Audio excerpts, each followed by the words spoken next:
So many Nigerians were able to travel to their villages and country homes during last festive period. In fact, even those who had no earlier plans to do so had a last-minute change of mind. Now, all thanks to federal government's intervention in slashing road transport costs by over 50% and offering free rail ride for rail travelers. Now, what makes this particular overture by the federal government instructive and commendable is the fact that Nigerians have come under intense economic hardship with the removal of fuel subsidy by President Bola Ahmed Tinubu. The impact of that policy was perhaps felt most by road and rail commuters who had to pay exorbitant costs to get around and about. Many people are still recounting their safe, smooth and seamless rail travels and are even appealing for it to be sustained. But that's not entirely our focus today on this edition, even though it will be part of our conversation. But let me quickly remind you that it is the hope and aspiration of millions of Nigerians, and indeed the federal government, that we evolved a smooth, safe, seamless, and efficient intermodal transportation system. And indeed, that still is the mission of the Nigerian Railway Corporation, NRC. Now, Nigeria has a railway totaling a length of more than 3,557 kilometers, most of which we are told are single line railways of 1.067 millimeter gauge. Now, over the years, traveling capacity has been very low because of long years of abandonment and disrepair of our rail network system. In August 2006, the Nigerian government set out to construct new railway lines of 6,000 kilometers by the year 2043. It was envisaged that by the year 2020, the railways would have covered the medium and large cities, terminals of main trunks, main container arrival and departure points, and even extend the railway to the border areas to provide some sort of convenience for the import and export trade. Now, fast forward to 2015, lease of life returned to the railway sector when former President Buhari set out to revitalize the subsector. Now, the Abuja-Kaduna railway corridor, the Kaduna-Kano, Lagos, Ibadan, and to a large extent, Kano-Maradi projects today documented as signature projects of the Buhari administration. Of course, not to forget that it was under former Minister Chibike Rotimi Amechi. Yet much more remains to be executed. And just before I delve into what we're focusing today, just to also say that it was in 2016 that I also had my first rail, train ride from Abuja to Rigasa, and it was a very pleasurable ride. So this week, we engage pioneers of the Railway Revitalization Project on the situation and, of course, interrogate its place in the renewed hope agenda of the present administration. I am Claire Adilabu Abdul-Razak, thanking you for joining us.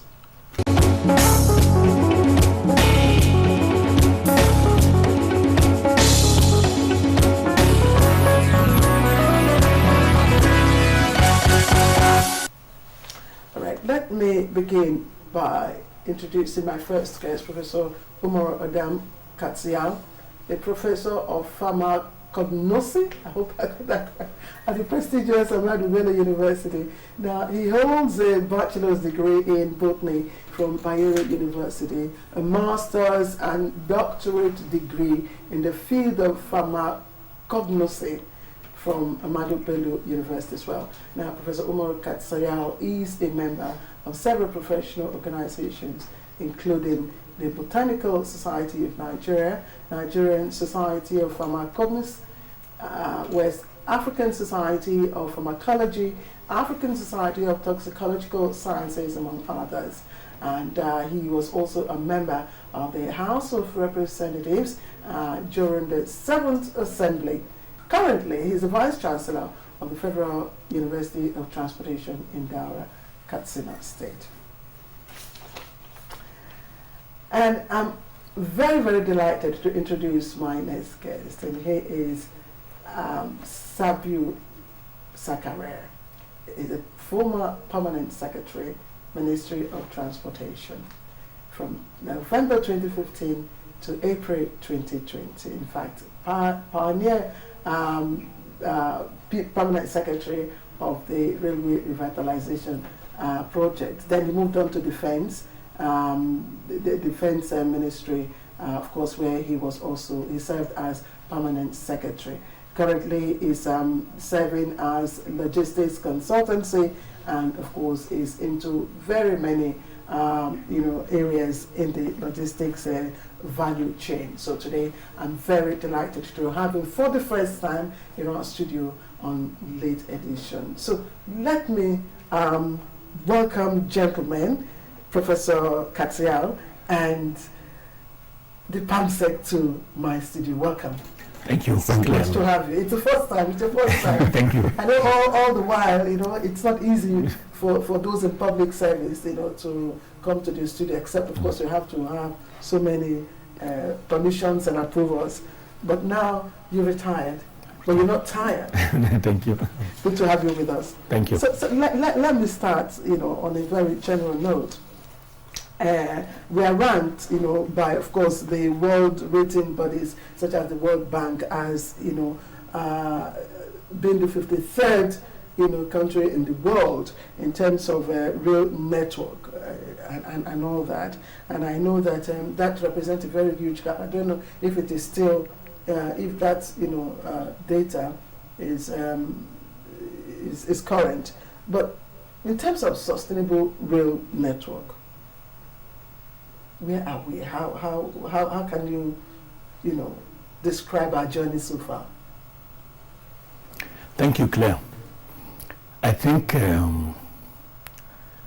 we are still at that level, but there have been improvement in terms of the journey so far, especially during the last administration, which I believe is being sustained and with a greater vigor under this current administration. If you can recollect, during the last administration, the railway has received a lot of support from the former president, and indeed with the willingness and political support the ministry or the railway itself got from the then minister, Rotimi Amechi. In fact, when the administration came into being, and then myself and the minister reported the same day at the ministry in November 2015, when he was appointed and I was also appointed. The immediate thing we took on was to ensure the continuation of the plan of the 25 years strategic plan for the railway. And that strategic plan was based on the renovation and rehabilitation of the continuation and rehabilitation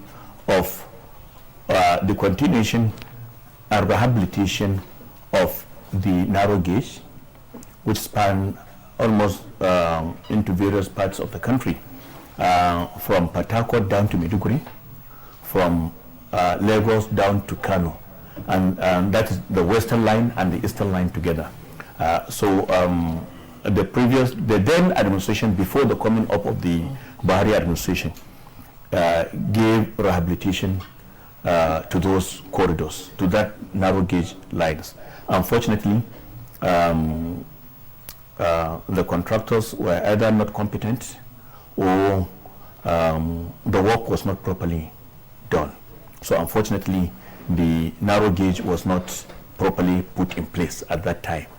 So when the Buhari administration came into being and we were appointed into office in November 2015, we took it up to make sure that we engage into ensuring that that renovation and rehabilitation of the narrow gauge of both the eastern and the western line was put in proper place. And at the same time, the capacity building of the railway staff, both in the railway corporation, the engineers and other ancillary staff, as well as the supervisory staff in the ministry. We engaged them into serious capacity building.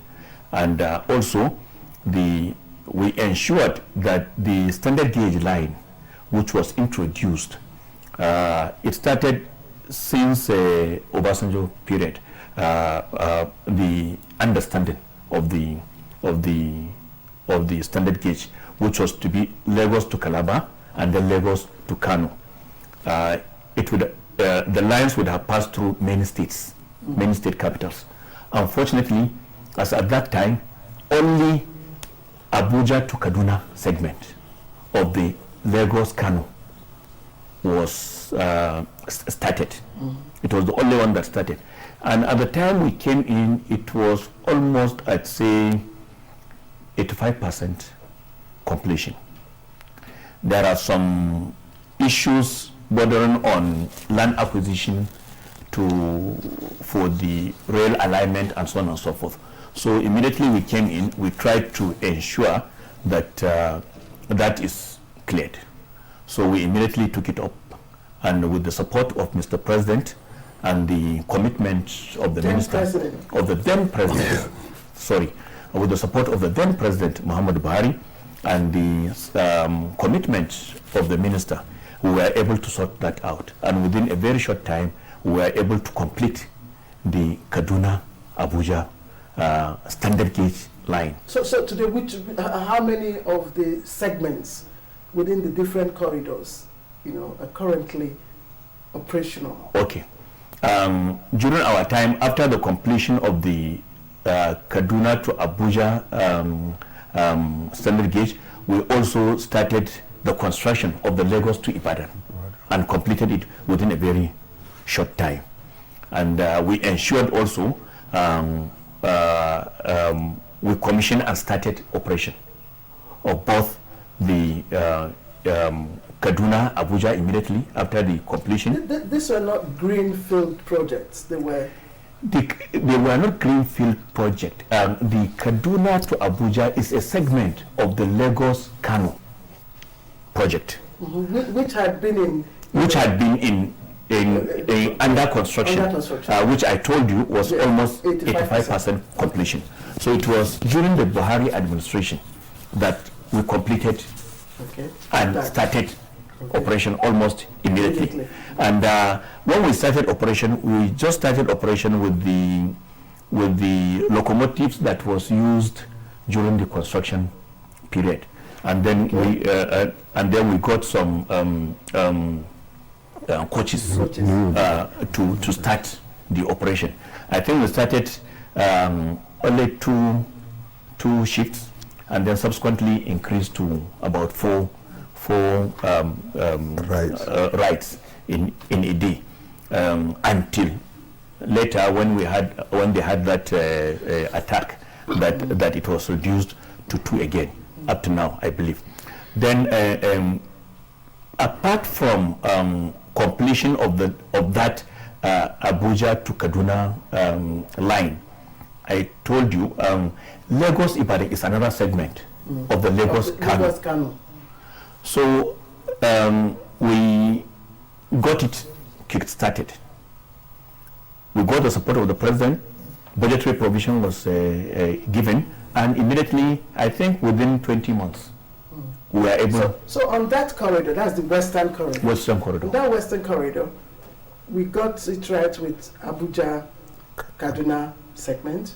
We got it right with Lagos, Ibadan segment, and almost to the tail end, Kano Maradi is part of it. Kano Maradi is not it's part. An offshoot. It's an offshoot. And it's an arrangement. It's a private arrangement that came up at that time with some foreign as well as Nigerian businessmen that came and wanted the Kano to continue up to Maradi. And then during that administration also, we tried to continue from Kaduna to Kano. And I think Zaria to Kano is almost, the track has been completely laid. The challenge is between Zaria to Kaduna that has not been put in place. I know you can take the whole of this program if I allow you. If I allow you, and I keep calling you PS, please permit me to still call you PS. You know, I will go. Please, Prof. VC, just share your own perspectives with what has happened in our efforts to revitalize our railway. You've been part of it, you know, all through. Even though you are the VC of the Transportation University now, you've been part of the whole process. So I'm actually a pharmacognosist. Yes, not a pharmacist. Okay. Pharmacognosy is a branch of pharmacy. Yes, somebody who read BPharm or Bachelor of Pharmacy, that will be called pharmacist. I read botany, which is also like a branch of pharmacy. Okay. Then before proceeding to study pharmacognosy at the master's and PhD level, and continue to conduct teaching and research in that very important area. Before my appointment as the pioneer Vice Chancellor of Federal University of Transportation Dora by the former President, President Muhammadu Buhari in May 2023. Even before then, as the project started, I've been giving my own contribution because university is not like a ministry. There are certain things which you need to put together to obtain permission or license from the regulatory agency, in this case, the National Universities Commission. Therefore, we prepare documents. First, what we call legal framework. That means the act establishes the university. So we draft a bill, taken to the National Assembly, and to God be the glory, by 2022, the bill was passed, and early in 2023, the then Mr. President assented the bill into act. So the university has. So I'm sorry, how did we even come about a University of Transportation? Yes. Station? I mean, here we are talking about revitalizing the rail system, and suddenly we're talking about, you know, University of Transportation. Yes. Yes, very important. Yes, the idea of establishing the university came into being during the Lagos to Kano railway modernization project in 2018, whereby in the renegotiation between the then Federal Ministry of Transportation and the CCECC, that means China Civil Engineering Construction Company, Nigeria Limited, when they were renegotiating, they totally wise that this huge infrastructure of railway and of over 10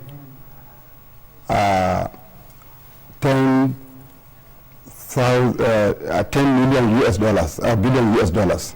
So you see, huge infrastructure, huge amount of money. And looking also back, we have a lot of routine railway infrastructures all over the country. It means that there's need to build capacity, to manage and operate this railway project.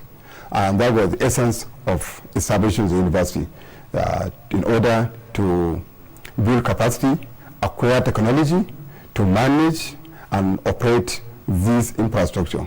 But holistically, they look at it that when you use railway, in the end you use road, isn't it? From the station, or going to the station, or going to the airport, or going to the yes, or going to the port. You use either boat or you use ship, isn't it? After, so that was the reason why they say, okay, let's take it holistically, the whole gamut of transportation, be it air, land, water, and even in the land, the road and the rail. And also remember, we have vast inland waterways. And also remember, in these inland waterways, we are having a lot of mishap. From Kebbi State down to Akwa Ibom. Today we hear that boat capsized from people coming from either market or going to market, or come back from market in the night, or going for their celebrities, or even from one village to another. Why? Because there's no build capacity in that area. They are using very old boats, and with people using the old idea of moving from one point to another in the water. So that was the essence of building and establishing this university, to bring together experts to put programs all together that will be used to build capacity in that whole area of transportation. And that's the essence, and that's how and where the university started. It started during the railway negotiation project, and in that time, the CCCC promised to commit a certain amount of money. And this is a federal university? Yes, it's a federal university. But the CCCC, as the contractor for the railway modernization project, from Lagos to Kano, they say, okay, from the profit, we'll commit $50 million US as our contribution. However, this contribution will not be whole money, we bring it to the government. No, as we work, you pay us. So from the amount you pay us, we'll commit some amount. Yes, and in this case also, we are not giving the money, we'll be building. And in that case, they have already built what they call phase 1 of the structure, which they intend to contribute. Despite the fact that the project, as the PS, as the former PS mentioned, now two segments were completed, and a substantial part of segment 3 is also completed. That means Lagos to Ibadan, Abuja to Kaduna, Kaduna to Kano, which is said that now from Zaria to Kano, which is longer, isn't it? Kaduna to Zaria is shorter. So it means that even that segment from Kaduna to Kano, it means that almost 70%. And the newly appointed Honorable Minister of Transportation, Senator Ida Ali, took a tour of assessment. And which encouraged people. So it's now the segment from Ibadan to Abuja. Madam Sabiu, when we hear the university, transportation university, in fact, the first thing is you tend to link it with railway, because it came about at a time when railway was given, rebirth. Yes, very prominent, priority and all that. Is there any way that the revitalization of the railway, has a knock-on effect in the establishment of the transportation effect?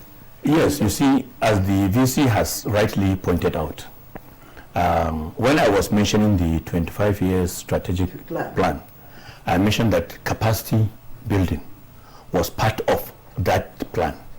Unfortunately, it was not spelled out. So when we came in and we looked at the huge contract of the railway project, the likely profit that is going to be garnered from this contract, the minister said we need to come up with some initiative that will make this railway revitalization sustainable. even after the Chinese people might have left. Now, part of those initiatives was, one, they should construct a wagon assembly plant in Kajola, Ogun State. Yes, which is up and running. Which is up and running, as I understand. We insisted, we negotiated, we agreed with them that they should come and set up an assembly plant, which we can be able to produce our wagons here in Nigeria. And then we can be able to also get people employed. And then we have the capacity. They should come and do it for us. One. Number two, we also insisted that, okay, the young boys, we have Nigerians coming out from secondary school. Why won't they train them outside for railway technology? That was when, at the initial stage, about 80 students from different parts of the country were sent to China. By CCECC, that is by the company that is constructing this line. It was the insistence of the ministry at that time, anchored by the minister, that they must do that as part of their corporate social responsibility, that they should do it over a period of 2 years. The first year, they should send about 80. Then the second year, they should send about 70. So we insisted, and they agreed to send the first 80. Then, after some time, we also looked at it and said, okay, why not set up a university in Nigeria of transportation, so that instead of the difficulty of going outside the country, since we are able to convince them to send 150, at the first instance 80, and then maybe at the second instance the following year about 70 should go, why can't we make them also set up a university here? Okay. So that was part of the initiative. Beautiful. That's a kind of a technology transfer. Technology transfer. If we so that was how the university. We have the pioneer visa. That is the point. So let's just before we take a short break. I mean, you won't believe it. Before you know its time is up. But I know the segments that are now operational. But the Eastern Corridor, from Port Harcourt to Maiduguri, the segments to Enugu, I'm not sure if that has been completed. At what stage was it before you know? Okay, you see, the Eastern Corridor has not been started. There are two issues when you talk of the Eastern Corridor. There is the rehabilitation of the narrow gauge, which has been in existence. Then there is the standard gauge that is being initiated, which there are a lot of challenges, as at the time we were there. Even when we talk of the Western Corridor, you see, the Chinese are wise. They are looking at the economic sense, how they can be able to recoup their money, because it's a loan from the China Exim Bank that is being used to construct these lines. And then it was expected that it is from part of the sources of paying back this loan would be from the proceeds of this operation. So if you look at Lagos to Ibadan, it's an economic zone that they can easily recoup the investment there. So it was easy to agree and to do the Lagos Ibadan without any hitch. But then the subsequent segments becomes a challenge, because you have to have you have to convince them beyond reasonable doubt that yes, this thing can be active. Let me put you on hold. When we come back, you continue. You're watching Late Edition. Please don't go away. We'll be right back. Dr. Wada was not made overnight. It's been years and years of labor But if you have a young doctor now, he wants to be Dr. Wada in 2 days or 3 days. It doesn't work that way. Their struggles. I'm just so happy that, God used me to give hope to Ali, because without us, Ali would have been dead by now. And I'm sure there are over 1,001 other Alis out there that we don't even know. Their stories. I am elected and I swore to defend everybody that is resident within Plateau State. I'm not the chief security officer of my tribe or a religion. I'm chief security officer of everybody. Their wins. I walked into NTA. Fidel Sabiki hears my voice. He says, my friend, has anybody auditioned you before? And I said, no, you need to go to the studio. We need to employ you as a staff of NTA. I was excited. I want to be a broadcaster. I want to be seen. I had that notion. I had that desire to be famous. Get inspired on Inspirators, showing on NTA News 24.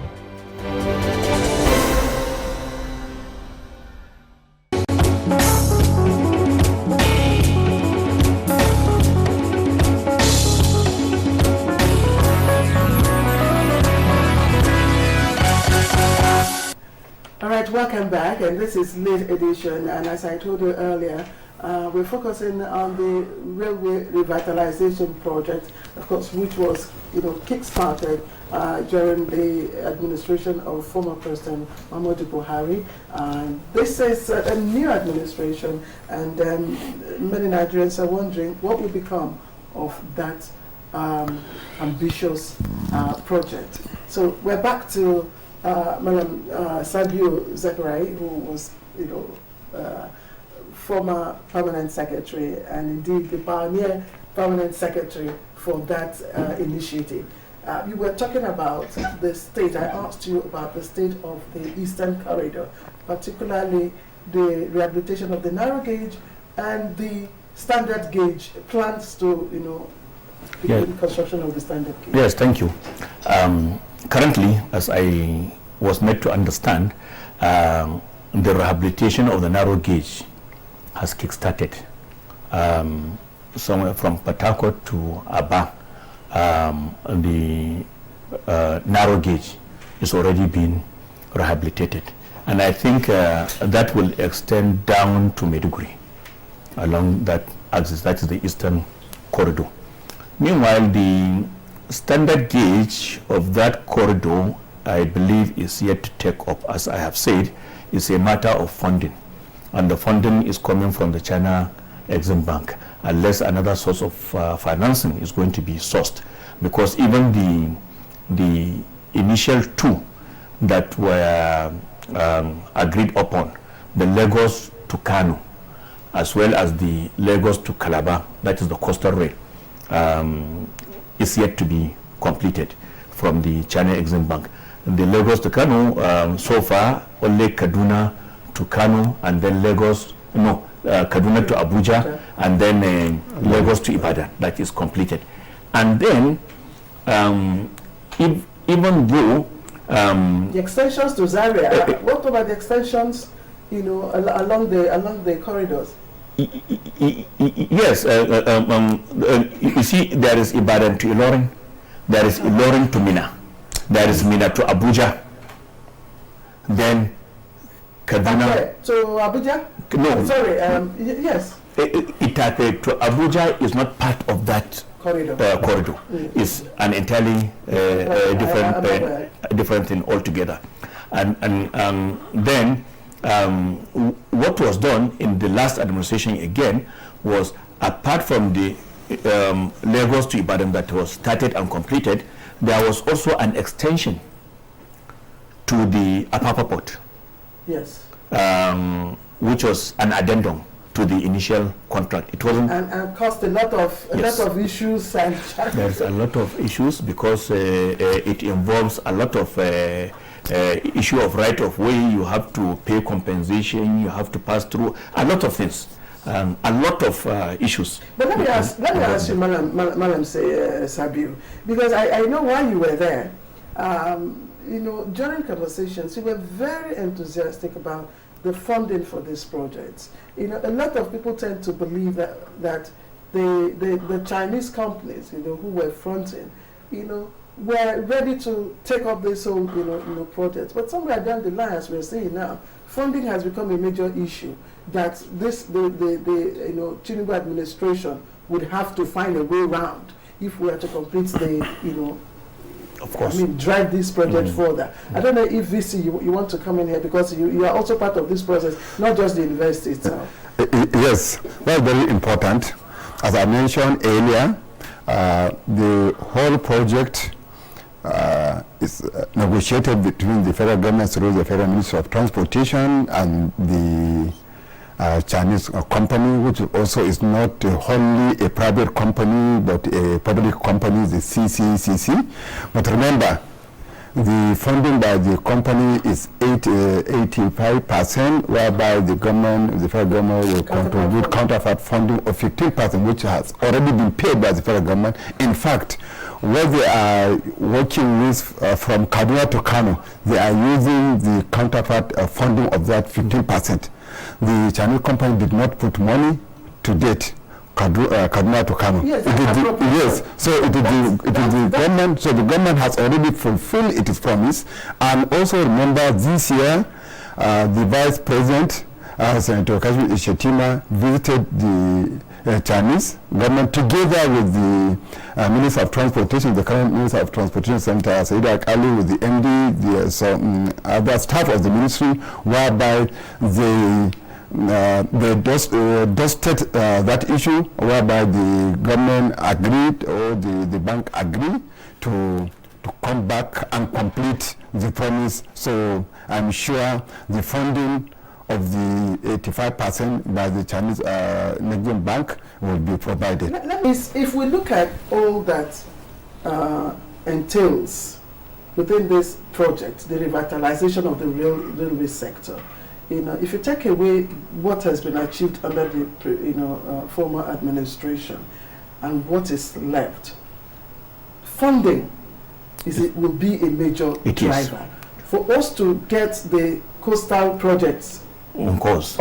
There has to be. For us to even link the roads to the inland dry ports. The inland dry ports are just there. The one in Kaduna. I don't know if they are even functioning at the moment. VC, are you aware? Yes. Moving container, I mean. Yes, like now from Kano, you don't need to stop your container at Lagos. You can straight charge your containers to Kano, because the MD, in fact, during the assessment tour by the President Minister, we are together with the MD of Daura. We were together with him at my university, and also along the Kano to Maradi corridor, which I am telling you, to date, the clearing and the pavement has already been completed up to close to Daura.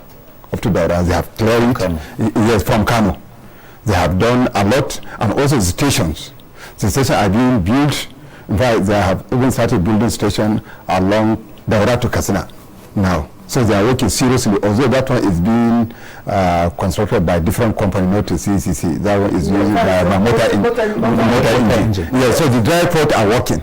The one in Kano is working. So in fact, now business people straight from wherever they are bringing their goods to Nigeria, if it's northern, Kano. Inland dry ports are receiving. Yes, the one of Kano. I'm sure the one of Kano. Yes, the one of Kano is receiving container. Yes, it's receiving container. And this government is a continuation of the former government. Yes, so there's no problem. Yes. How do you think this government can drive, or can go about, fund drive? If the Portuguese, didn't come with their own, initiative to fund that portion of the road network, I mean, we'll still be depending on Chinese, and right now the Chinese are not forthcoming with the funding for, the other projects. So how can this government, because some people are saying, look, why don't we establish an intervention fund? I think there may be need for establishment of an intervention fund if we want to quickly resolve these issues. And again, also it takes the commitment. I think the government is committed with the renewed hope agenda. It is committed because, to my understanding, the renewed hope agenda is an improvement of the previous agenda with greater vigor and commitment. So with that, I believe this can be achieved. It's a matter of meeting the heads in China, because as we have said, these companies that are doing this here in Nigeria, it's not a private company. It's a Chinese government-owned company. Yeah, but the impression they give is that no, they are not getting funds from the. Yes, they are not getting funds because it's going to be a loan from the China Exim Bank, and that loan, for that loan to be received from the China Exim Bank, it has to get the nod of the leaders from China. So it's a political issue, and I believe the government is committed to that, because even before the coming of this administration, there was move to re-engage the heads there to make sure that that commitment is fulfilled, because it was a commitment, and I'm sure the current administration is up to that task, because I can see the commitment of how things are being done so far. So I believe they can be able to cross that hurdle. They can be able to break that jinx to get that actualized, so that once that China Exim Bank loan is received, then it will be a done deal. And again, as you have said, there would be need also for an intervention funding, so that we can quickly be able to achieve this. Because like the Eastern Corridor, the other Eastern Corridor you are talking of, it is not part of the China Exim Bank arrangement.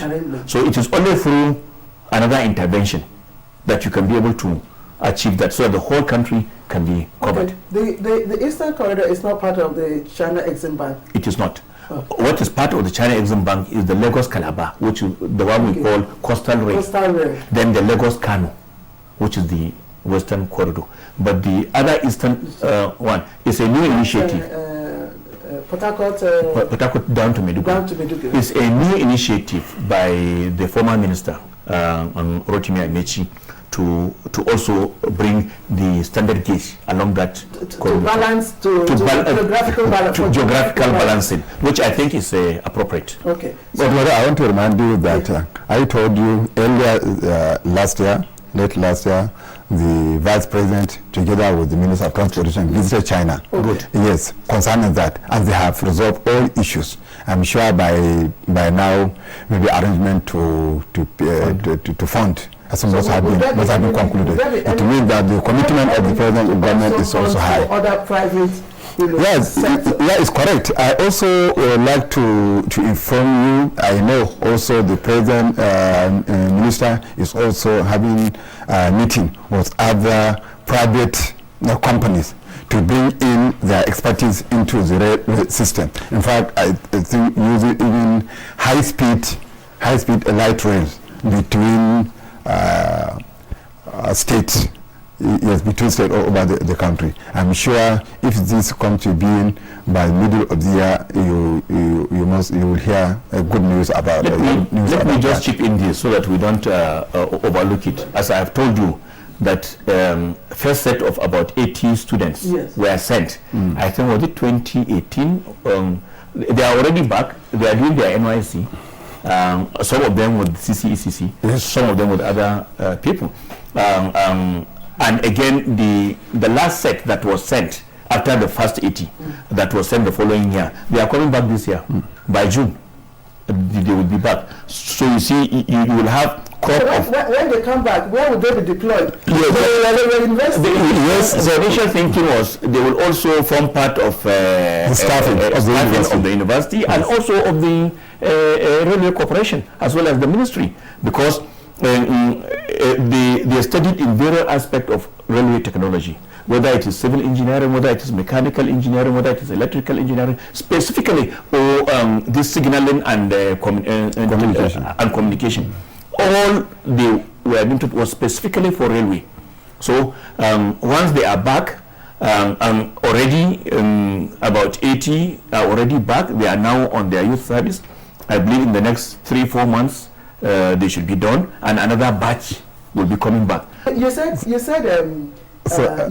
initial plan. Has that changed? So I want to add, yes, I want to add that I'm glad to be part of the people that receive those students when they came back. They are no longer students, they graduates. But yes, at the CCC headquarters, we receive those graduates.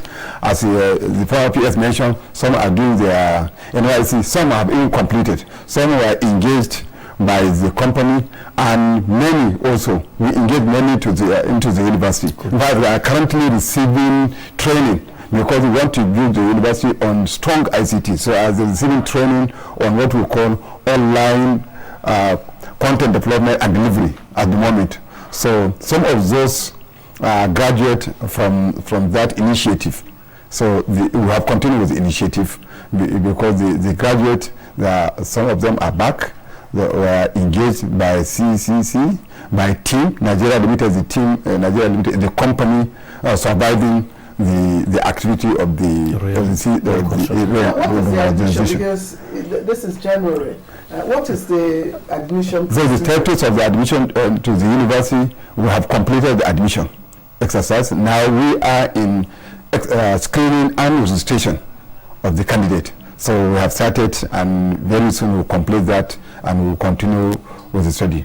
Our calendar is... What's the carrying capacity? Yeah, so that we know. Yes, this is very important. Yeah. The Nigerian University Commission approved 14 tech-up programs, both in engineering and management, like civil engineering, electrical engineering, mechanical engineering, mechatronics, highway engineering, railway engineering, and then supply chain management, seaport and dry port management, what we call marine economics, transportation management, aviation management. So we combine both engineering, railway, transportation engineering, as well as transportation management. And I'm glad also to mention that JAM, after communication between the NUC and the JAM also approved a quota of 500 candidates to be admitted into the university, and so far about 1,000 out of 1,000 candidates applied, out of which we admitted 500. So yes, because you know when you apply, some they might not have the qualification requirement. So we have admitted 500 now, and they are undergoing registration. That's where we are now. So it means that in next 2 weeks, the student will be on campus to start.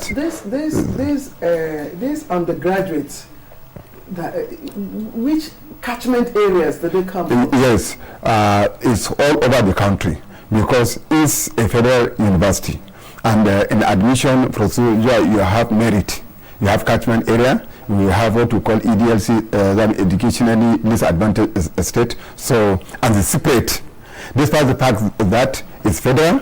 So all those who applied, so we look into these categories of applicant to apply to admit. So based on that, we have admitted, and also based on the criteria and rules and regulation laid down by NUC and JAM, the Joint Admission and Matriculation Board. You know, you cannot admit student by you. You only proposed by your admission officer, you, the head of institution, approve the proposal, then the JAM will admit. You've talked about NUC, but I'm still wondering what sort of supervision and oversight functions will the Ministry of Transportation have? Yes, you know, the establishment of the university is from the Federal Ministry of Transportation. So at the moment, the university is under Ministry of Transportation. But the regulation of any education is by Ministry of Education.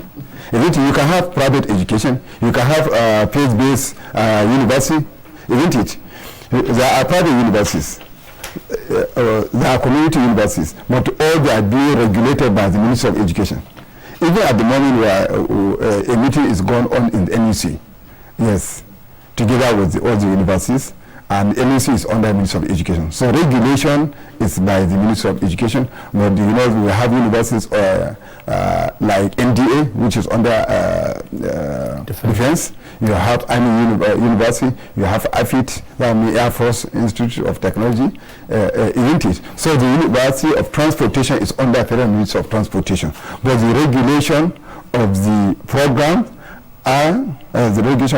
is by Ministry of Education through NEC, and also the oversight by, in my own case, it's not only by those education-based committees at National Assembly, also by the committee, yes, of land transport, those at state, those at National House of Representatives and the Senate, yes, and also by the committee in charge of TED Fund, and as well as what we call university education and tertiary institution. So the university is being regulated and oversight. So we are doing a lot, and we are also being looked at by various. Yes. So to me that we are doing great. Banyam said you. Everybody is wondering why the Itakpe Abuja has not been linked. Even while we were there, people, some considered it as, you know, the simplest. No hanging. Yes, you know, no hanging fruit of sort. Well, it's still a question of funding. As I have told you, it is beyond construction of rail line. It's not just laying the track, but acquisition of the land is a huge problem, because many challenges come into play. So there is no way that can be done without proper funding. And I believe, as I have said earlier, that the current administration is with the renewed hope agenda. I believe with the commitment I have seen so far, they can be able to surmount that challenge, to address it properly through other sources of funding that can be established, so that this thing can be resolved quickly. Otherwise, we will not be able to achieve what is expected, because once the rail are properly in place, the roads will be off problem. All these trailers, you see them carrying very heavy goods and so on and so forth. Once the rail is there,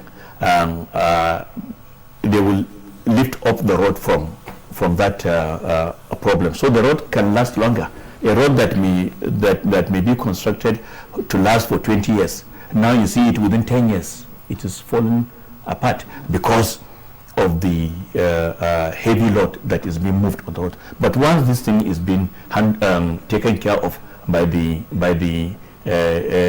rail, it will resolve that issue, and I think we can have a very good system with that. I remember the last time these AKK pipelines were being moved from Wari to Itape, even down to Ajakuta. I saw the rail carrying those pipes, that heavy pipes, right from Wari down to Ajakuta. It was being loaded on the rail, it was being moved. Assuming that was to be done by trailers. However, the question of Ajakuta and Abuja is also being taken care of. I can remember recently during one of the briefing at the ministry, the member representing Ajakuta asked the minister about Ajakuta Abuja. The minister responded that yes, it is in the railway roadmap. So I'm sure if not this year, by next year, yes. So yes, it was yes. So I'm telling you, I'm telling you, by either end of this year or next year, definitely that you will see the construction will start, because people are using, as you mentioned, people are using the rail now from Mori to Ajakuta. Even those who are coming to Abuja, those who are coming to Abuja, very easy, stress-free. From Mori to Ajakuta, then they use road to come to Abuja. So there are questions on that, and the government is addressing the question. And I'm sure very soon you see construction will begin on that rail. But Madam Sabio Zakaria, thank you very much.